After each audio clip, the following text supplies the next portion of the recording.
大家好，我是李船长，欢迎来到我的频道，咱们一起走进航海的世界，走进航海人的生活。这次呢，我也是应很多网友朋友的提问，咱们来聊一聊百慕大三角这个传说中神秘又恐怖的海域。首先来看看这片海域的位置吧，咱们得知道它在哪儿吧，是吧？它呢是位于大西洋，它是由3个点组成的这么一个三角形。西边的这个点就是美国的迈阿密，东南方向的这个点就是波多黎各岛，北边的那个点呢就是百慕大群岛。这个三角形的区域啊，它每个边的边长大概是2000公里左右，那么总面积呢有大概120平方公里吧。那这个三角形区域就是所谓的百慕大三角了。多少年来啊，它的传说是非常非常多的，真假难辨，反正有的没的都冠以百慕大的名字，蹭热点嘛。但咱们举其中的一个案例就行，一个比较著名的一个案例。这个呢，就是1945年的12月份，美军第19飞行中队集体消失的事件。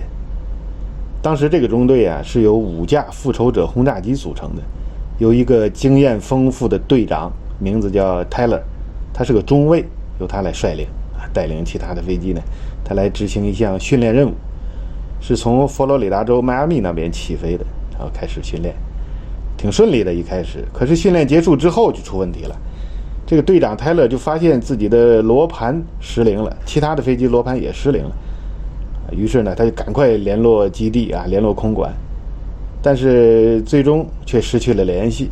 他怎么失去联系呢？反正说什么都有，有的说是这个泰勒队长啊一意孤行，有的说呢是那个无线电失灵，反正最后这5架飞机不知跑哪儿去了，不知所踪啊。那这个基地赶快就派飞机派舰队进行搜索了，到最后反正没找到，一时之间啊众说纷纭，最后也没有个定论。大家从网上可以搜索一下这次事故。这时候呢，请大家注意一点，这个事故发生的时间是1945年，而百慕大三角恐怖的名声，它的名声鹊起却是从1964年才开始的。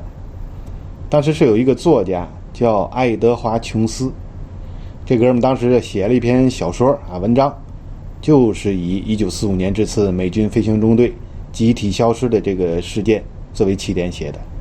那么他当时为了推销自己这本书做宣传嘛他就给这个小说给这文章起了一个非常瞩目的一个标题，叫死亡百慕大。哎呦，这没想到一下子就火喽，畅销。其他作家一看，你这也行啊，这还不容易吗？不就一标题党吗？谁不会？我也会。于是乎呢，就纷纷模仿他的这种写作手法，反正就是满世界搜索飞机和轮船失事的故事呗，对吧？脑洞大开，怎么玄乎怎么写呗，加上自己的观点猜测什么的，最后统一冠以百慕大3个字，这点千万别忘了。然后一发表之后呢，发一个就火一个。那经过了这10多年这些作家们的不断努力，就把百慕大给蒙上了一个神秘恐怖未解之谜，悬而又悬这么一个面纱，也就是说吧，是给炒出来的。实际上的统计结果是什么呢？就在百慕大这个海域这个区域，不管是飞机还是轮船，它的失事率没有那么高，甚至呢还是偏低的。可是名声这个东西一旦形成，短期之内是消除不了的，还有跟风的。所以还有一种说法，说是在1974年有一个叫查尔斯·贝利兹这么一个人，他呢也是以美军轰炸机失踪这个作为基础，然后结合自己的想象与夸大吹嘘，就编造出了一本名叫《百慕大三角》的超自然现象集。这个集子一经面世，马上就受到了热烈的欢迎。那一样，大家肯定就纷纷模仿咯，什么黑洞外星人时空之门全出来了。这科学家们也跟着凑热闹，一窝蜂就来到了百慕大，做各式各样的研究，从这海底地形、海底盆地，比如说波多黎各的海沟，好像是世界上第2大海沟吧，第1大海沟是马里亚纳海沟，对吧？然后到这个洋流的分布与洋流的速度，飓风的形成规律，海龙卷的发生频率，什么双波浪产生次声波，海底又有沼气了，甚至于呢还考古。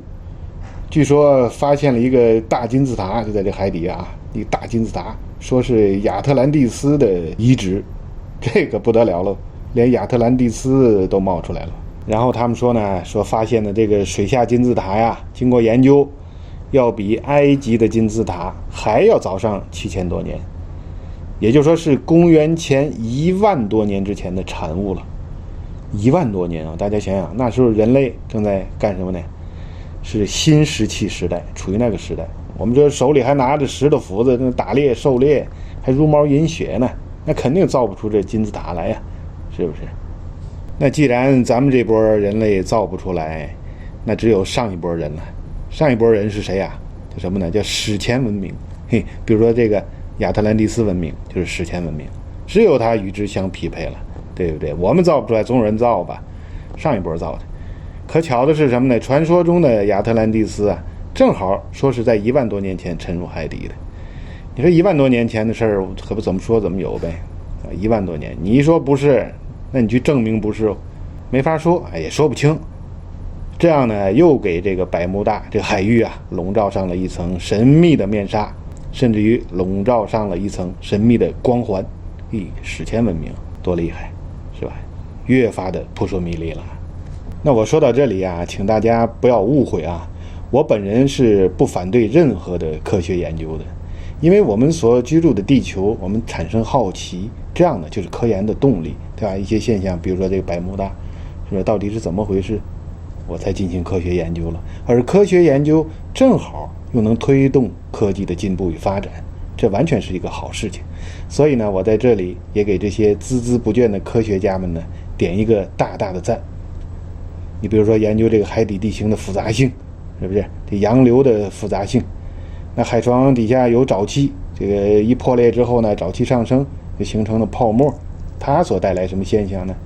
那次声波是双波浪产生的，次声波又带来什么现象呢？也许导致这个航衣失灵什么的，对吧？反正就研究呗，闲着不也是闲着嘛？研究出来一个，再推翻一个，这样不才能进步嘛？这是不是？